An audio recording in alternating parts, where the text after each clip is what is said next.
Zarko bersama rekan setimnya Takaki Nagagami merupakan penunggang Honda RC213V dengan posisi terbaik di klasemen umum. Keduanya sama-sama mengoleksi 21 poin, 6 poin lebih banyak dari rider pabrikan sayap emas Joan Mir dan 20 poin lebih banyak dari Luca Marini. Hampir bertahun-tahun Honda berkutat dalam upaya merevitalisasi diri, namun masih belum ada tanda-tanda perbaikan. Dalam peringkat pabrikan, perusahaan yang berbasis di Tokyo ini berada di posisi buncit dengan 37 poin. Di atasnya ada Yamaha dengan 72 poin meskipun memiliki setengah jumlah motor mereka di grid. Honda memiliki masalah besar dengan traksi yang tidak akan terpecahkan hanya dengan fairing besar yang diluncurkan Senin di sirkuit Marco Simoncelli dalam tes bersama setelah balapan terakhir. Setelah memutuskan arah yang akan diambil dalam mesin prototipe, divisi elektronik memiliki banyak pekerjaan yang harus dilakukan untuk mencoba dan memastikan bahwa tenaga yang ditawarkan oleh mesin tidak hilang. Sementara Honda terus mengembangkan mesin untuk motor 2025 yang akan diluncurkan di Valencia pada Senin setelah kejuaraan dunia berakhir. Para rider sibuk mencatatkan waktu pada setiap kesempatan yang mereka dapatkan untuk terus memangkas jarak 0,1 detik agar bisa menyaingi Ducati yang menjadi patokan. Menurut Zarko, dengan fairing baru dirinya memiliki feeling yang berbeda. Bahkan peningkatannya terlihat jelas di tikungan karena motornya lebih ingin berbelok.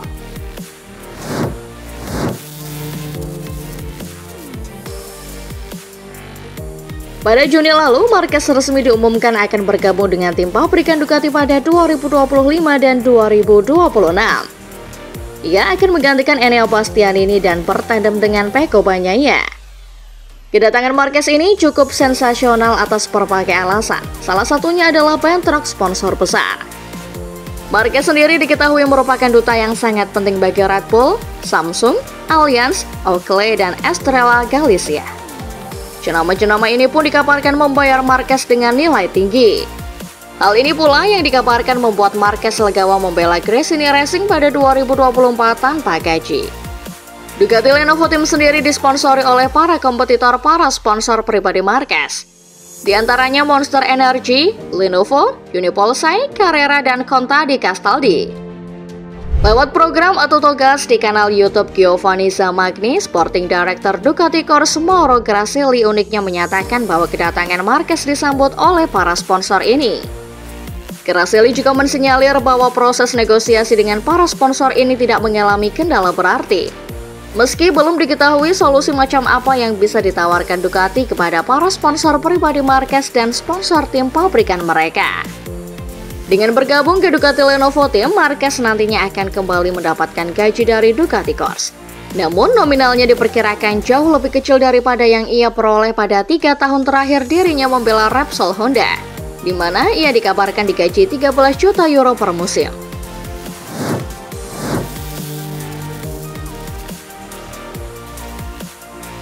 Dengan Massimo Max Bartolini, Yamaha mendapatkan salah satu teknisi paling berpengalaman di lingkungan MotoGP tahun ini.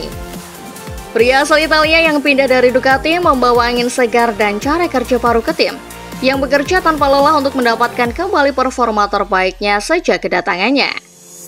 Ketika ditanya tentang 6 bulan pertamanya di Yamaha, Bartolini mengatakan dalam sebuah wawancara dengan MotoGP.com bahwa membawa Yamaha kompetitif lagi akan menjadi jalan yang panjang dan sulit.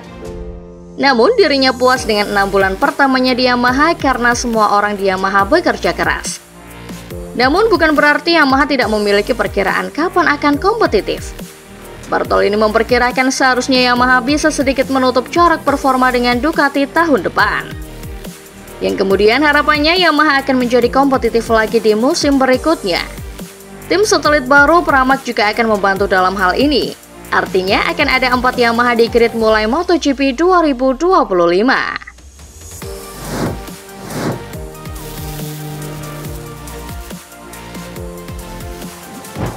Honda masih mencari jalan keluar dari krisis yang dialaminya di kejuaraan dunia MotoGP saat ini.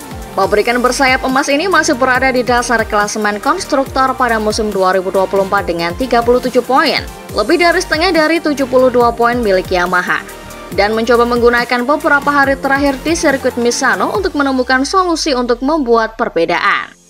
Setelah Grand Prix San Marino, tes resmi terakhir saat ini berlangsung di lintasan Italia pada Senin, dengan HRC membawa beberapa pengembangan baru. Tetapi bukan prototipe pertama RC213V 2025 yang mana akan membutuhkan waktu lebih lama untuk tiba. Di antara pembaruan tersebut terdapat fairing aerodinamis baru yang mengedepankan ground effect agar lebih mendekati apa yang dimiliki oleh pabrikan Eropa seperti Ducati atau Aprilia. Luca Marini cukup senang komponen baru tersebut dengan mengatakan bahwa aerodinamika adalah langkah pertama untuk kembali ke puncak dan pekerjaan yang bagus dari para insinyur. Sementara Joan Mir lebih kecewa dengan mengatakan bahwa ia mengharapkan lebih banyak fitur baru dari tim yang berbasis di Tokyo. Seseorang lagi yang hadir di Grand Prix akhir pekan dan tes Misano adalah Stefan Bradl. Pembalap Jerman ini mengkritik beberapa keputusan Honda dengan kata-kata yang cukup keras.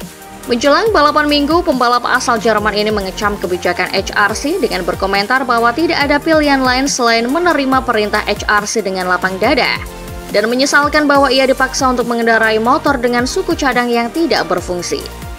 Bradl menjelaskan bahwa masih ada jalan yang harus dilalui oleh pabrikan kelas berat ini untuk mendapatkan kembali kejayaannya di masa lalu.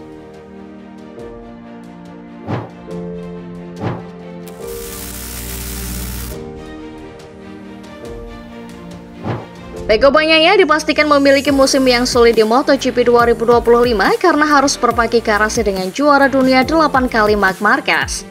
Kendati dalam hal pengetahuan motor, Pecco jauh lebih baik, namun bukan berarti Marc Marquez tidak tahu apa-apa.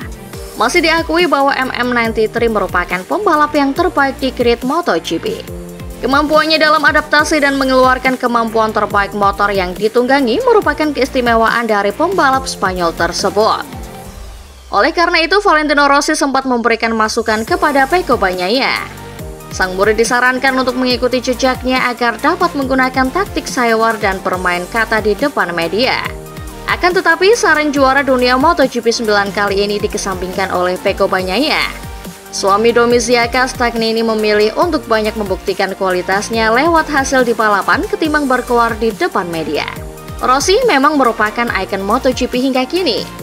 Namanya bahkan lebih besar dari olahraga balap motor roda 2 tersebut. Selain kemampuannya di atas lintasan, The Doctor juga dikenal sebagai perangkai kalimat yang ulung. Sayawar yang kerap dilontarkan kepada para rivalnya menjadi salah satu ciri khas dari rider asal Tavolia, Italia ini. Pecco menilai setiap pembalap memiliki strategi masing-masing menghadapi kompetitornya, termasuk menghadapi tekanan segarasi dengan MM93 di MotoGP 2025. Alasan menolak strategi itu karena menurut Pecco hasillah yang berbicara lebih banyak daripada hanya kata-kata.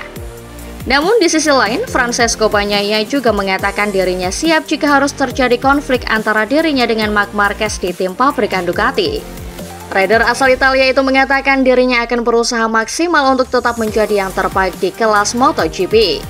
Pecco nampaknya tidak mau terseret dalam arus permusuhan yang terjadi antara sang guru dengan Marquez. Insiden sepang kelas tahun 2015 membuat Marquez dan Rossi tidak pernah akrab hingga sekarang. Bahkan di MotoGP San Marino beberapa waktu lalu, Marquez mendapatkan sorakan penghinaan di Misano saat memenangkan balapan. Ketidaksenangan publik Italia akibat insiden MotoGP 2015 membuat Marc Marquez tidak pernah mendapatkan sambutan hangat di sana. Namun terkhusus Pecco, dirinya hanya memandang perseteruan dengan TBP alien murni di atas lintasan dalam persaingan gelar juara dunia.